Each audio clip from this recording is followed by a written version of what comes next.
नमस्कार, हिमाचल अभी से मैं दिव्या। पेश है आज के मुख्य समाचार। जयराम कैबिनेट का फैसला, हिमाचल में शराब होगी महंगी, कर्फ्यू में ढील का समय भी बढ़ाया। कर्मचारियों को मिलेगी इनकम टैक्स में छूट, नई भर्तियों पर लगाई रोक। कैबिनेट ने वाकनाघाट में सेंटर ऑफ एक्सीलेंस के लिए दी मंजूरी, 85 करोड़ होंगे खर्च।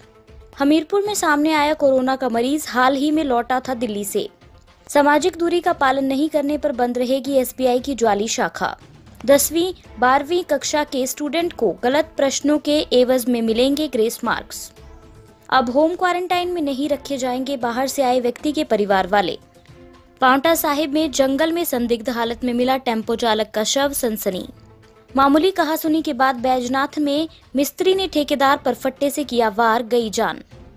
प्रदेश में बारिश का पूर्वानुमान, कई जिलों में अंधड़ ओलावृष्टि की चेतावनी। अब समाचार विस्तार से। आपके स्वास्थ्य का प्रहरी, श्री बालाजी हॉस्पिटल, कांगड़ा, हिमाचल। हिमाचल में शराब महंगी होगी, साथ ही कर्फ्यू में ढील का समय भी बढ़ा दिया गया है। ये फैसला आज सीएम जयराम ठाकुर की अध्यक्षता में कैबिनेट की बैठक में लिया गया। बैठक में कई और महत्वपूर्ण निर्णय लिए गए। सबसे अहम है अतिरिक्त शराब सेस को मंजूरी देना। इस फैसले के बाद अब देसी और अंग्रेजी शराब 10 रुपए, बियर 5 रुपए और विदेशी शराब 25 रुपए प्रति बोतल महंगी होगी। इस सेस में 100 करोड़ की आमदनी होने की उम्मीद है। शिक्षा मंत्री सुरेश भारद्वाज ने कैबिनेट बैठक के निर्णयों के बारे में बताया कि कर्फ्यू में ढील का समय बढ़ाने का भी निर्णय लिया गया है। अब 5 घंटे की जगह 7 घंटे कर्फ्यू में ढील दी जाएगी। ढील का समय संबंधित डीसी अपने स्तर पर निर्धारित करेंगे। बैठक में कैबिनेट सब कमेटी की संस्तुतियों के आधार पर प्रस्तुति दी गई। बैठक में सभी विभागों को कैबिनेट नोट बनाने के निर्देश दिए गए, जिन्हें अगली कैबिनेट की बैठक में रखा जाएगा। कैबिनेट ने कोविड फंड एसडीएमए में योगदान देने वाले सभी कर्मचारियों को इनकम टैक्स में छूट देने का ऐलान किया है। ये इनकम टैक्स में छूट प्रदेश सरकार, कर्मचारियों, बोर्ड, यूनिवर्सिटी आदि के कर्मचारियों को मिलेगी। इसके अलावा कैबिनेट ने प्रदेश में नए पद सृजित करने पर रोक लगा दी है। अब नए पद सृजित नहीं होंगे। आज भी बैठक में नए पद सृजित करने के मामले आए थे, जिसे कैबिनेट ने खारिज कर दिया। बड़ा ही जरूरी हो तब ही पद सृजित किए जाएंगे। कैबिनेट ने खर्चा कम करने के चलते ये निर्णय लिया है। ये जानकारी शिक्षा मंत्री सुरेश भारद्वाज ने दी है। सरकार ने सभी विभागों, बोर्डों, निगमों और विश्वविद्यालयों के कर्मचारियों से कोविड-19 फंड में अंशदान करने की अपील की है। बाहर से हिमाचल आने वाले व्यक्तियों की कड़ी मेडिकल जाँच होगी। इसके बाद ही क्वारंटाइन पर भेजे जाएंगे। कैबिनेट की बैठक में युवाओं में रोजगार के अवसर प्रदान करने के लिए स्किलिंग को बढ़ाने के उद्देश्य से वाकनाघाट में सेंटर ऑफ एक्सीलेंस बनाने को मंजूरी दे दी गई है। इस पर एशियन डेवलपमेंट बैंक 85 करोड़ रुपए खर्च करेगा। ये टूरिज्म, हॉस्पिटैलिटी और आईटी के लिए बनाया जाएगा। इसके अलावा कैबिनेट ने स्प्रिट आयात फीस L19A को भी बढ़ा दिया है। पहले ये 10 रुपए 50 पैसे बल्क लीटर थी, अब इसे 15 रुपए बल्क लीटर कर दिया गया है। उद्योगों में प्रयोग होने वाले स्प्रिट की फीस नहीं बढ़ाई गई है। सैनिटाइजिंग में इस्तेमाल होने वाले स्प्रिट की फीस बढ़ाई है, क्योंकि कोरोना महामारी में सैनिटाइजिंग के लिए बड़ी मात्रा में स्प्रिट का प्रयोग किया जा रहा है। इसी के चलते सरकार ने ये निर्णय लिया है। इसके अलावा पिछली कैबिनेट में घोषित मुख्यमंत्री रोजगार गारंटी योजना की गाइडलाइन को भी मंजूरी दी गई है। इसमें कोई भी अप्रशिक्षित वर्कर रोजगार मांगने आएगा तो उसे 120 दिन का रोजगार दिया जाएगा। इसमें स्किलिंग के लिए भी प्रावधान किया जा रहा है। इस योजना पर 25 करोड़ रुपए खर्च होंगे। हिमाचल में एक और व्यक्ति कोरोना पॉजिटिव पाया गया है। 29 अप्रैल को दिल्ली से परिवार के साथ लौटा हमीरपुर के बिजड़ी के दुधार गांव का व्यक्ति संक्रमित पाया गया है। बीते दिन ही ग्रुप सैंपलिंग में इस व्यक्ति के नमूने जांच के लिए भेजे गए थे। कोरोना मुक्त हमीरपुर में एक सप्ताह बाद फिर मामला आया है। रिपोर्ट पॉजिटिव आने के बाद शुक्रवार सुबह संक्रमित को राधा स्वामी चैरिटेबल अस्पताल भोटा शिफ्ट कर दिया गया है। परिवार के सभी 11 सदस्य होम क्वारंटाइन कर उनके सैंपल ले लिए गए हैं। अभी तक हुई जांच में 16 लोग प्राइमरी और 27 लोग सेकेंडरी संपर्क में आए हैं। सभी प्राथमिक संपर्कों के नमूने जांच के लिए जा रहे हैं। कोरोना संक्रमण का मामला सामने आते ही जिला प्रशासन ने इसके गांव व आसपास के क्षेत्र को कोविड-19 प्रोटोकॉल के अनुरूप कंटेनमेंट जोन घोषित कर दिया है। डीसी हमीरपुर हरिकेश मीणा ने कहा कि कोरोना संक्रमित को कोविड-19 अस्पताल भोटा शिफ्ट कर दिया गया है, जबकि परिवार को भी क्वारंटाइन कर दिया गया है। सामाजिक दूरी का सही से पालन न करवाना भारतीय स्टेट बैंक की ज्वाली शाखा को भारी पड़ा। बार बार सामाजिक दूरी की अनदेखी करने पर डीसी कांगड़ा ने एसबीआई की ज्वाली शाखा को 17 मई तक बंद करने के निर्देश दिए हैं। एसडीएम सलीम आजम ने बताया कि एसबीआई बैंक ज्वाली के बाहर बैंक को उपभोक्ताओं की लंबी लाइनों के चलते सामाजिक दूरी को मेंटेन नहीं करवाया गया। लोगों ने इसकी शिकायत फोटो सहित डीसी से कर दी, जिस पर डीसी ने एसबीआई बैंक को 17 मई तक बंद करने के आदेश दिए। एसडीएम ने कहा कि पहले भी बैंक प्रबंधन को सामाजिक दूरी का उपभोक्ताओं से पालन करवाने के बाद 2-3 बार चेतावनी दी गई थी। बावजूद इसके बैंक प्रबंधन लोगों को सामाजिक दूरी का पालन नहीं करवा रहा था। शुक्रवार को एसडीएम ज्वाली सलीम आजम, तहसीलदार संतराम नगर, नोडल अधिकारी करतार धीमान सहित बैंक पहुंचे और शाखा को बंद करने के निर्देश दिए और साथ ही एसबीआई बैंक के एटीएम में रोजाना कैश डालने की भी हिदायत दी। उन्होंने बैंक मैनेजर को निर्देश दिए कि उपभोक्ताओं के पैसे लेन देन के अन्य कोई कदम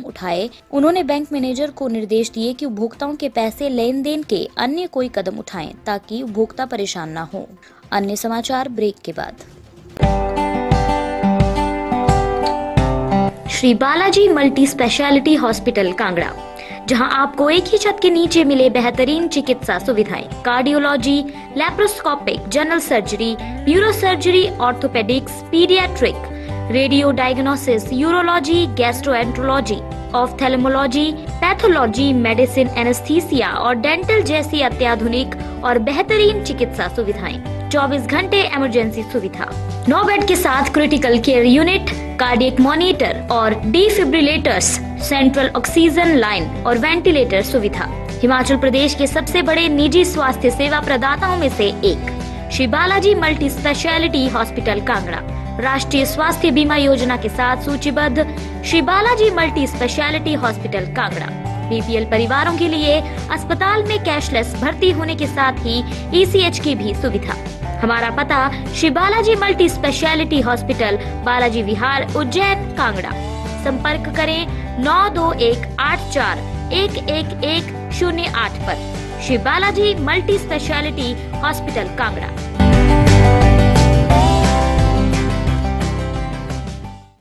हिमाचल प्रदेश स्कूल शिक्षा बोर्ड ने 10वीं व 12वीं कक्षा के स्टूडेंट को राहत प्रदान करते हुए गलत प्रश्नों के एवज में ग्रेस मार्क निर्धारित कर दिए हैं। ये ग्रेस मार्क अलग अलग सीरीज के प्रश्नों के हिसाब से तय किए गए हैं। बोर्ड के चेयरमैन डॉक्टर सुरेश कुमार सोनी ने हिमाचल अभी को बताया कि 10वीं कक्षा के उर्दू विषय में गलत पूछे गए प्रश्न के एवज में 4 ग्रेस मार्क दिए जाएंगे, जबकि 12वीं कक्षा के 5 विषयों में पूछे 10 गलत प्रश्नों के एवज में स्टूडेंट्स को कुल 22 ग्रेस मार्क दिए जाएंगे। सबसे ज्यादा 9 ग्रेस मार्क केमिस्ट्री विषय में दिए जाएंगे। हिमाचल प्रदेश स्कूल शिक्षा बोर्ड धर्मशाला की ओर से मार्च 2020 में ली गई 12वीं की बोर्ड परीक्षा के 5 विषयों के प्रश्न पत्रों में काफी त्रुटियां पाई गई थी। इस दौरान बोर्ड ने 15 प्रश्नों को या तो गलत पूछ लिया था या फिर एक प्रश्न को दोहरा दिया था, जिसके चलते छात्र चाहकर इन प्रश्नों के सही उत्तर नहीं दे पाए थे। अन्य जिलों व बाहरी जिलों से कांगड़ा आने वाले लोगों के परिवार वालों को अब होम क्वारंटाइन में नहीं रखा जाएगा। जिला प्रशासन ने ऐसे लोगों के परिवार वालों को भी होम क्वारंटाइन में रखने के आदेशों में बदलाव किया है। नए आदेशों में अब बाहरी राज्यों व अन्य जिलों से आने वाले लोगों को ही 28 दिन के होम क्वारंटाइन में रखा जाएगा। परिवार के सदस्यों को होम क्वारंटाइन में नहीं रखा जाएगा। हालांकि अगर कोई बाहरी क्षेत्रों से आया व्यक्ति होम क्वारंटाइन के आदेशों की अवहेलना करता है तो उसके परिवार के सदस्यों को भी बची अवधि तक होम क्वारंटाइन में रहना होगा। बता दें कि गुरुवार को कांगड़ा प्रशासन ने आदेश जारी किए थे कि 24 अप्रैल के बाद अन्य जिलों व राज्यों से जिला कांगड़ा आने वाले व्यक्ति के पूरे परिवार को 28 दिन के होम क्वारंटाइन में रखा जाएगा। सिरमौर जिला के उपमंडल पांवटा साहिब में एक व्यक्ति का शव मिलने से सनसनी फैल गई है। व्यक्ति की पहचान अख्तर हुसैन के तौर पर हुई है।